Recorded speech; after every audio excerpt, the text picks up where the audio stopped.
every business needs a custom solution. Curiosity is what got them to where they are. Success is impossible without failure. Success is great, but if it comes at the cost of your family, it's worth nothing. Focus on the inputs, not the outputs. If you take care of them, ultimately they'll take care of you.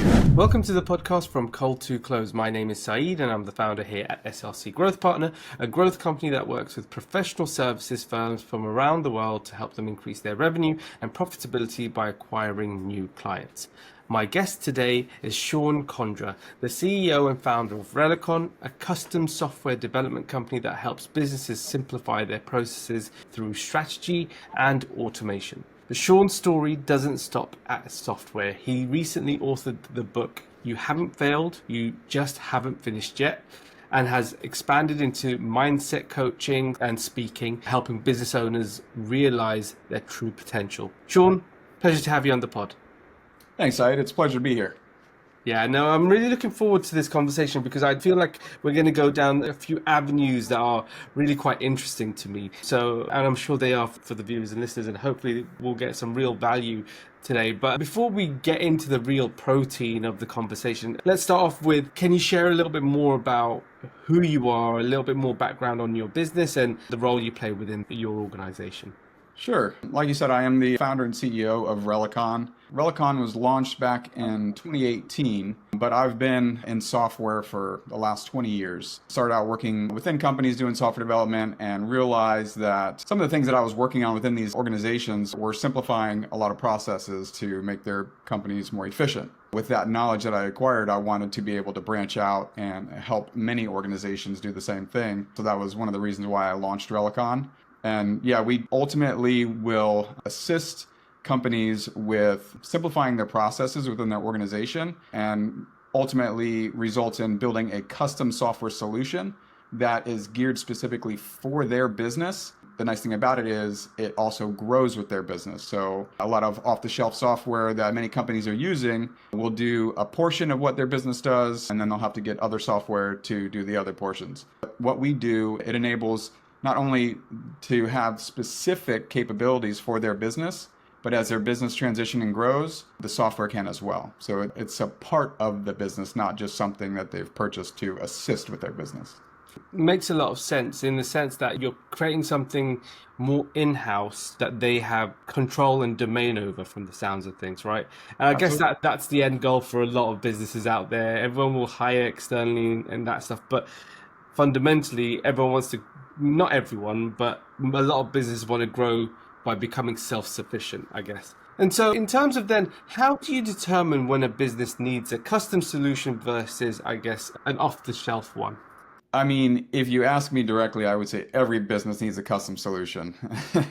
The unfortunate thing is most businesses don't realize it, right? So they get into a habit of, if it's a startup versus a company that's been around for 20, 30, 40 years, the older companies, they've built their systems, they're utilizing tools that help their businesses throughout their day-to-day activities. So in those situations, they look at it and go, well, everything is running smoothly. The business is, growing, and continuous improvement from that standpoint. So why would we need a custom solution? But ultimately, just because things are working in your business, specifically around the tools that you use in your business, doesn't mean that it's actually working as efficiently as it could. So, having a custom solution, it's not just, just having, this is our software. It can help the business run more efficiently. It can help save significant time and ultimately save a lot of money in the long run because of all the subscriptions for having to maintain multiple systems. So it just can become tedious, by not having a custom solution.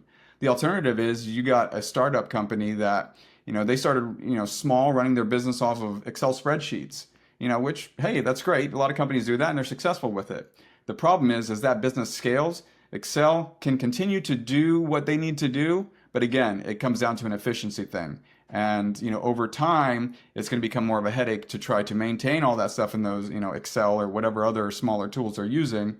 So again, in that case, custom solution is beneficial, especially for those newer companies, because the intent is those newer companies are continuing to grow and pivot and transition. So their software should be able to do the same without having to go out and buy other pieces of software to merge into, the overall system. I think you raised a really interesting point there in the sense that when you scale, there are going to be naturally a lot of growing pains, right? In any organization as they scale.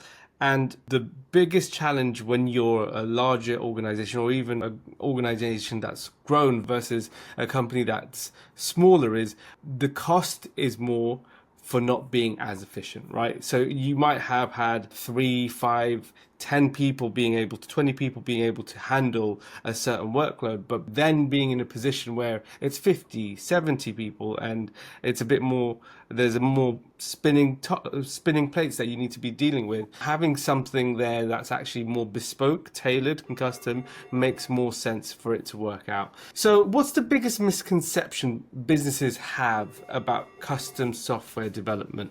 A lot of times what turns businesses away is they think of the expense of building a custom solution.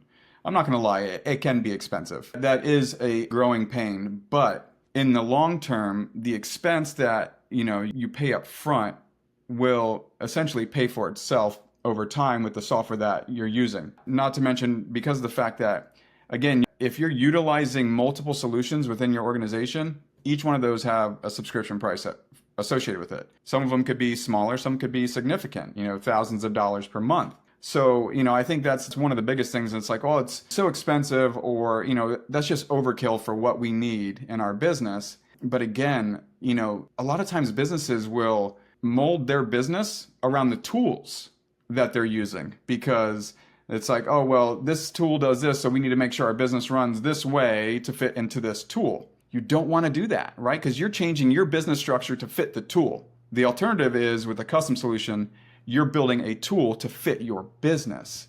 And in that case, you're able to run your business the way you want it. You're able to set the processes in place that are going to be beneficial for your business long term, not having to adjust to fit the tools. Again, bringing in other tools, you have to adjust for each one of those. And oftentimes those tools don't communicate with each other. So if there's specific data that needs to be in each of the systems, now you've got employees that are having to enter redundant data into these systems because they don't communicate. So it becomes a big headache. But yeah, it's costs and just the fact of why would we need that when we got these other tools that do it for us? I think a lot of things there makes me think of something that we've had a few conversations recently on the podcast around a topic that is becoming more and more prevalent in the market, and that's AI automations, AI agents, and that side of things. How do you see that coming into the software development space? Does it work in that way? Does it not? What's your thoughts on that out of interest? So AI in general, we're at a time where if you're not using it, you're falling behind. A lot of people are skeptical, they're hesitant because, they don't like the whole concept around AI. But the fact of the matter is it's here, and if you're not using it, you are falling behind. The incorporation of AI into your business processes will actually simplify a lot of things. It will cut time down. I use it on a regular basis just in my everyday activities because of the time saving that I get with incorporating it. So, and then from a development standpoint in general, there's a lot of concern out there from software development. It's like, oh, well, is AI going to replace software developers? And my response is maybe eventually. It's still the advancement that has happened with AI and its ability to write software has significantly improved even within the last year. But it's still a ways off from replacing developers in general. I see it more as a tool to speed up and improve the development process, but you still need that person in place to associate with the AI to help that process along. So yeah, AI in general, for it, incorporating it into business, even into my, development, and just, for businesses out there, like I said, if you're not incorporating it, you're falling behind, and it's time to get on board because it's not going anywhere. So true, so true. It's such an interesting concept because it's the adoption of AI. I think there was an article that came out that said that the adoption of AI was higher than any kind of technological advancement that we've ever seen. For example, that it's now got almost hundreds of millions of users within a couple year span since ChatGPT came in, which is it's a higher adoption rate than the internet, right? So it's like something this big can't be missed, and you have to really be capitalizing it on. You have to leverage it wherever you can. You have to learn about it. And look, no, there's a lot of AI experts out there, even though it's only been around for a few years. It's really important to spend the time to go, okay, spend your own time learning about how it can actually be implemented in your own businesses. How do you help businesses understand the ROI of custom software versus, I guess, quick fixes that other organizations might help with? So, quick fixes, I typically call them Band-Aids. You can incorporate a quick fix to, here's an issue that we're dealing with in the business. We need this piece fixed. So you come in and you find out, okay, what needs to be done to fix this one little thing? Not a problem. It can take a lot less time, and the cost associated with it can be significantly less. The problem is that, with anything, if you keep patching it over time, you're just creating something that is going to blow up at some point, right? Take, for instance, duct tape. You can put duct tape all over your car. If it's falling apart, great product. But eventually, the car is going to blow up because it's not meant to be held together by duct tape, So, understanding that the ROI is, yeah, you can do a quick fix for this one thing. But then the next thing comes, and the next thing comes, and the next thing comes. Again, like I was talking about earlier, where, a lot of times you'll need these quick fixes if you're incorporating a different tool to handle a different part of your business, right? And so it's like, okay, well, I need a quick fix so I can get this system to communicate with this system.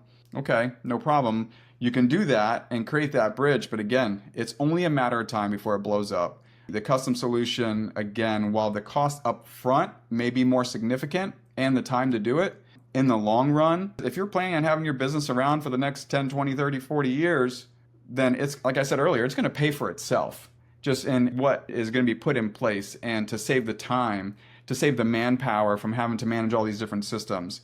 I mean, not only does a custom solution help the business in general, it's good for the employees, right? Because now you don't have employees having to work extra hours just to do things that can be done in a shorter amount of time. So, it's like, hey, give your employees some of their time back, not to take money out of their pockets, but, you got people that are, working extra hours just to do these things within the business that they have to do because they're trying to get all these systems communicate, whereas they could save that time and then just have their normal work week, spend more time with their family. I think it's so true in the sense that as an organization, as a company, you almost have to have a more of a longer term approach to it rather than taking the approach of, oh, we've got this, or we've got to get through this quarter, or maybe in 3. You have to look at it as, okay, well, no, is this company here for the next 10 years? If it's here for the next 20 years, okay, then we should get this done now, get it right now, as opposed to down the line where the pain is much greater, the cost is much greater, and the difficulty is much greater, right? So yeah, I think it's really interesting you've posed it like that. And of course, naturally, with any employees and any team members, if you can make their life more efficient, you're creating a happier workforce, right? And with more time, more leverage, they can spend more of their brain power working on actual bigger problems rather than whether this part communicates with that part, or this does this, or this does that. So yeah, it's really interesting you mentioned that. So you're writing a book, right? Titled "You Haven't Failed, You Just Haven't Finished Yet." Great title. I absolutely love that. What was the catalyst that made you realize you needed to write it? So the book is actually finished. It was released back in September. Kind of going back to Relecon, the motto for Relecon is making life easier, right? So that kind of ties into the book as well. The book kind of came to me just out of nowhere. Really. It was actually, quick story. It was during COVID back in 2020, back when if you got COVID, you were going to die because that's what the media told you, So I was quarantined in my office for a week at home. And so I didn't, infect my family. And as I was in there, just one day, the idea just came to me because I was reflecting back over my own past life experiences as an entrepreneur, just, trying different things that didn't work out. And, in the eyes of society, if you go after something and it doesn't work, you're a failure, right? So, I had seen my progress and the things that I've gone through, and it's like, okay, if I can reach other people to help them continue to realize their potential, to continue to ignite that drive inside of them that, made them want to go after what they were going after to begin with. Even if it didn't work out the way they thought, then, that's something I can do to help. That's one of my things that is true to my heart is I like helping people in any way that I can, so being able to put this book together, again, something completely out of my realm of what I thought I would do. I'm not, an author by trade or anything like that, but the idea just came to me, and it's one of those things where if you don't do it, you're going to regret it, right? So in that moment, I wrote down the title, I came up with the chapters, and I actually sat on it for about 2 to 3 years and didn't do anything with it. And one day I woke up and I said, okay, it's time. And in that moment, I just started putting it together and it just started to flow. Like I said, I just released it back in September of last year. But it's really, the heart of the book is a transformational guide to help anybody that feels like they've gone through something and failed. Just a reminder that the only time you truly fail is when you give up. If you don't give up and you continue going after whatever it is you're going after, you haven't failed, you just haven't finished yet. Absolutely love it. And I think it speaks so true to the journey of entrepreneurship, just because it is trial by fire. You're walking on broken glass throughout the journey. And then if you stop, there's going to be more pain and you'll fail. So just keep going and you'll get to the place where there's no glass and you can have an actual break. So I absolutely love that. And I think it will probably resonate with many entrepreneurs out there who get the chance to read the book or want to grab it. I guess the next question I want to ask you is, are you able to share some lessons? Obviously, you've been an entrepreneur now for many, many years, and you've now written a book on failure itself as a topic. Can you share some lessons with the viewers and listeners today from your failures? Maybe your biggest lesson that you could share today with us? I would say one of the biggest lessons out of it is focusing on your mindset, right? One of the biggest things is, and kind of like I was saying earlier, when we go through things, we have an expectation of what the resulting outcome should be. When that doesn't happen, then we start to think, okay, well, I failed. I wasn't good enough. I wasn't equipped. I didn't, whatever negative thought, pops into our minds, which are lies that we start to believe to tell us that we're incapable of doing these things, right? So having that shift in mindset is so important because success is impossible without failure. You have to go through things and fail in order to learn from them so that you know how to do it better, right? Most of the success in this world has, come from multiple failures in front of it, right? So having that mindset of just because things didn't go the way that you planned doesn't mean that you failed. It just means, okay, now I know what not to do, right? And one of the key things I talk about in my book is the yet mindset. Right. And I think that's a key thing that we all need to incorporate, even teaching it to our kids. Right.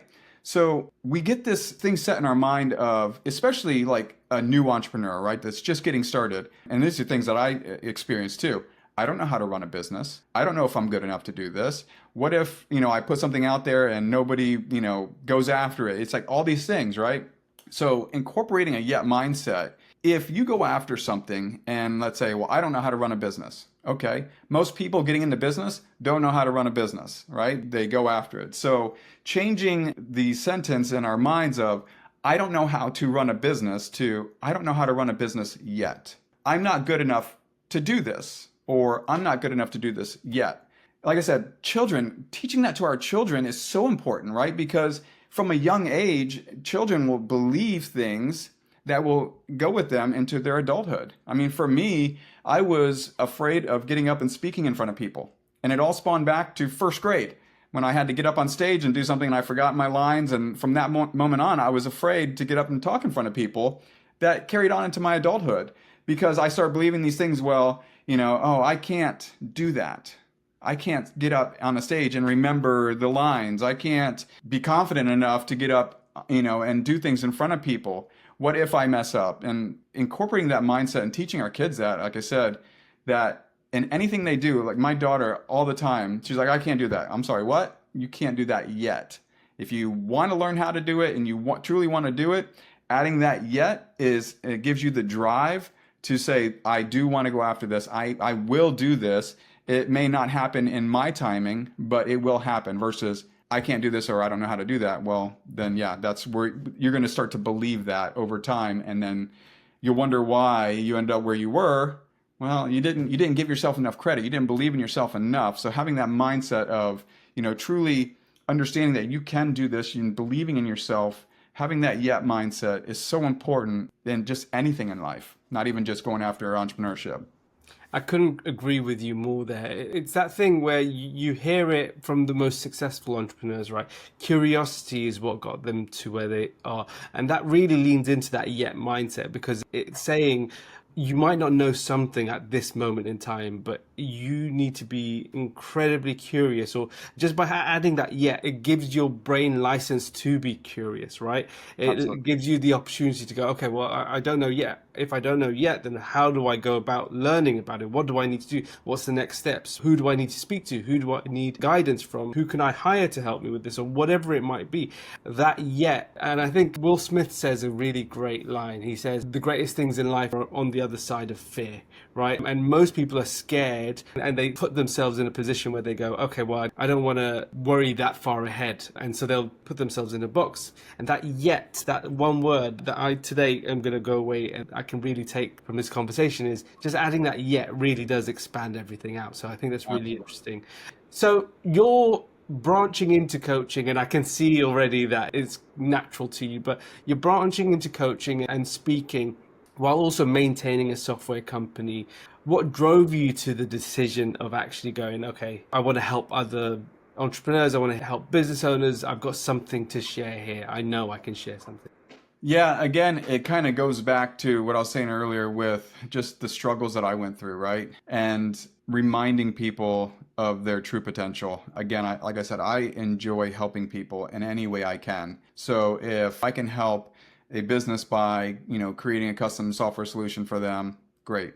If I can help a person just by talking to them to help them overcome a fear, I'll give you an example. So I'm part of this group of entrepreneurs, and I was sitting down and talking to a woman one day, and she was kind of telling me her story about, a song that she had written. Granted, that's not her background, but she went through a breakup with a significant other, and it prompted her to write a song. And she's like, I started writing it, I was really getting into it, and then I just stopped. And, so it's like, okay, well, why did you stop? And she goes, well, why, I'm not a songwriter. Why would I do that? I don't know how to go about, creating this song. And, what if people don't like what I put out there? And so we just start talking, and, it was just a simple thing of, so what's holding you back from continuing with this?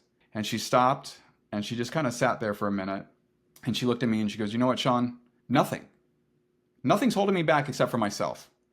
So she was the hurdle that was keeping her from doing something that she was ultimately meant to do, right? And a lot of times as people, we are the biggest hurdle ourselves. It's not the things around us, it's ourselves, right? So, after that conversation, her and I had, talked back and forth, quite a few times. And she actually went on to finish writing her song. She went on to record the song and do a music video.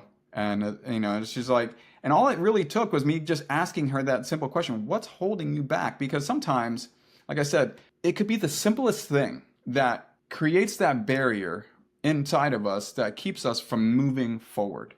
So it's situations like that where helping her to overcome that barrier, if I can just be that catalyst for people that, help them realize their potential or help them get over the things in their head that's blocking them from moving forward and what they truly want to do, then that in itself to me is a success, So just wanting to be able to help people overcome the things that I dealt with over years so that I didn't have anybody to, I didn't know who to reach out to help me overcome those things. It took my own realization over time to overcome those things. So for me, I want to be able to share that experience and help others to overcome the things that are holding themselves back so they can continue to go on and do what they truly love and what they really want to do, right?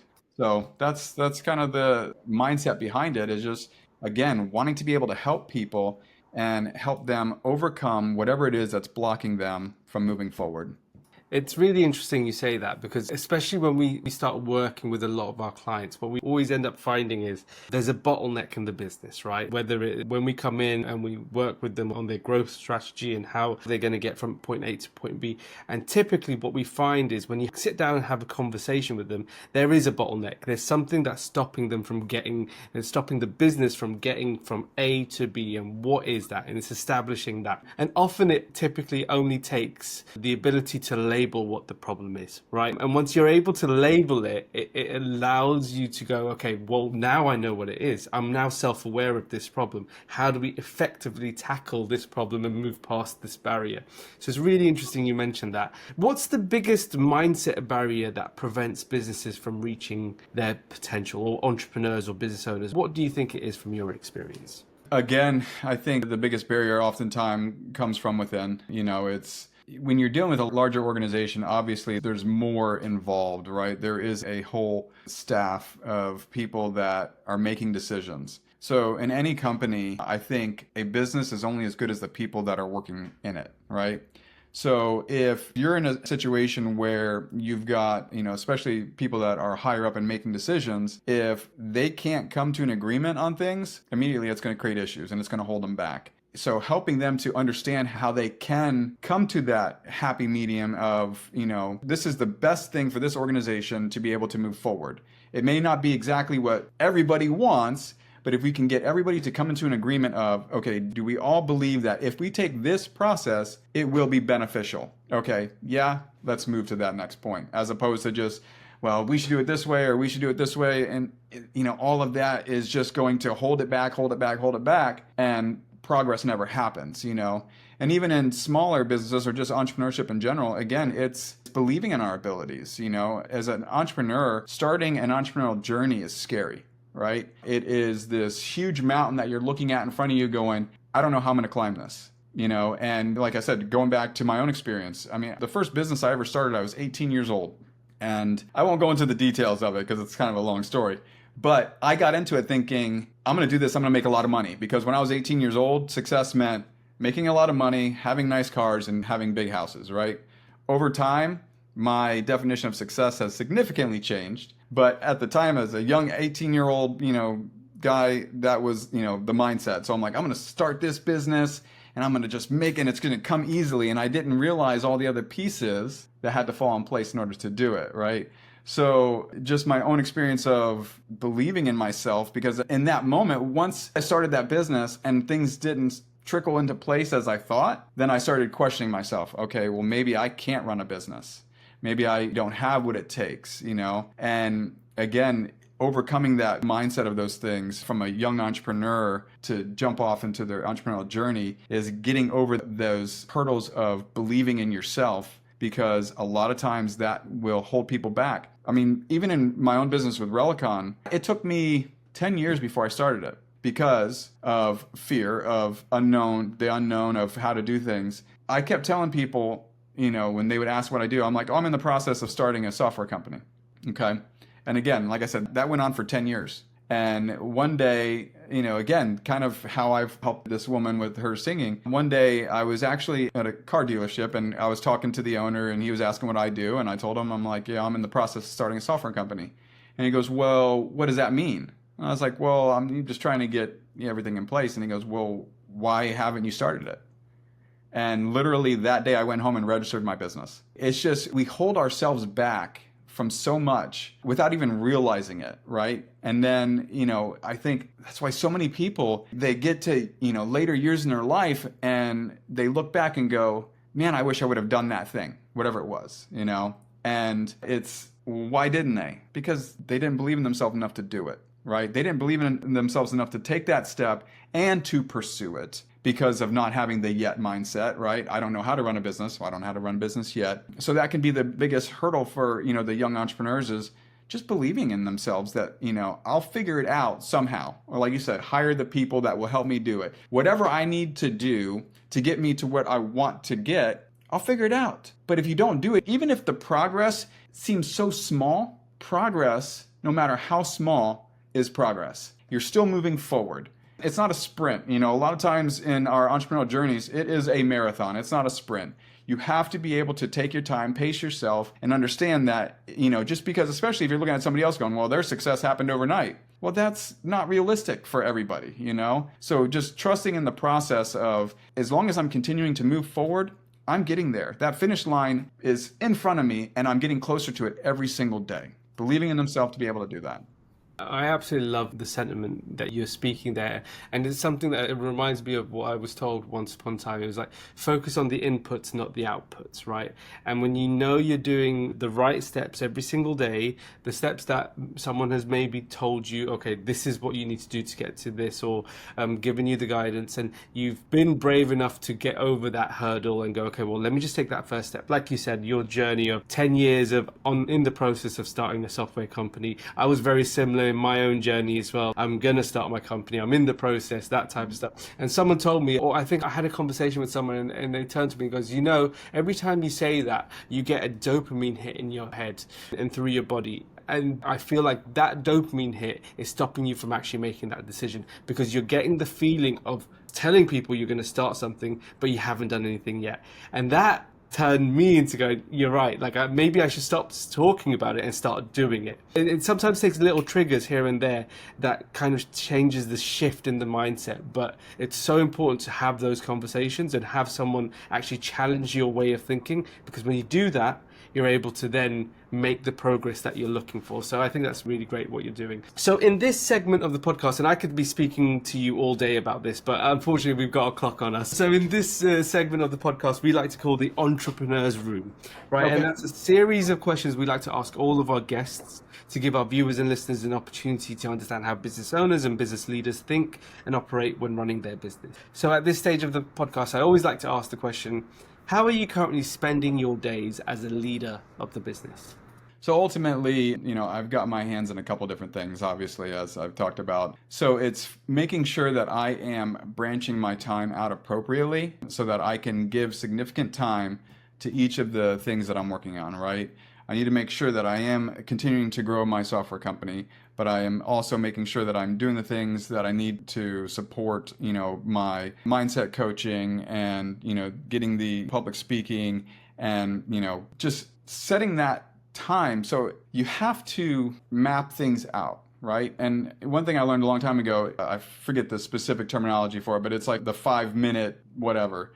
If you can knock something out in 5 minutes, do that thing real quick, right? Because some things are going to take longer in the day. So just mapping out the time to say, okay, I'm going to designate this time to work on this time to work on this, and be strict to that, right? Because it's easy that you might be in something and you don't get exactly where you want to be, and that time can go into the next thing. And then now you're so off track with that next thing that you're supposed to work on as well. So just having that ability to say, okay, this is the time that I set, make that line, move on to the next thing. Another thing that's so important is the time with family, right?